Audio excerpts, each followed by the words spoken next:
حضرت ابو ہریرہ رضی اللہ عنہ بیان کرتے ہیں کہ رسول اللہ صلی اللہ علیہ وآلہ وسلم نے فرمایا، بندہ جب تک کسی گناہ یا قطع رحمی کے بارے میں دعا نہ کرے اس کی دعا قبول ہوتی ہے، بشرطے کہ وہ جلد بازی نہ کرے۔ عرض کیا گیا، اے اللہ کے رسول صلی اللہ علیہ وآلہ وسلم، جلد بازی سے کیا مراد ہے؟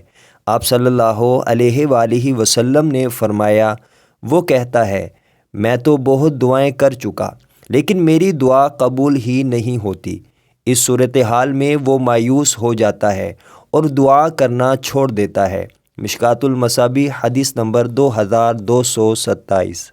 حضرت انس رضی اللہ عنہ بیان کرتے ہیں کہ رسول اللہ صلی اللہ علیہ وآلہ وسلم نے ارشاد فرمایا، تم میں سے ہر شخص کو اپنی تمام ضرورتیں اپنے رب سے مانگنی چاہیے، حتیٰ کہ جب اس کے جوتے کا تسمہ ٹوٹ جائے تو اس کے بارے میں بھی اسی سے سوال کرنا چاہیے۔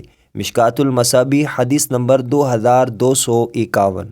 حضرت ابو ہریرہ رضی اللہ عنہ بیان کرتے ہیں کہ رسول اکرم صلی اللہ علیہ وآلہ وسلم نے ارشاد فرمایا، جس شخص کو پسند ہو کہ مشکلات و مصائب کے وقت اللہ تعالیٰ اس کی دعا قبول فرمائے تو پھر اسے چاہیے کہ وہ خوشحالی میں کثرت سے دعائیں کرے۔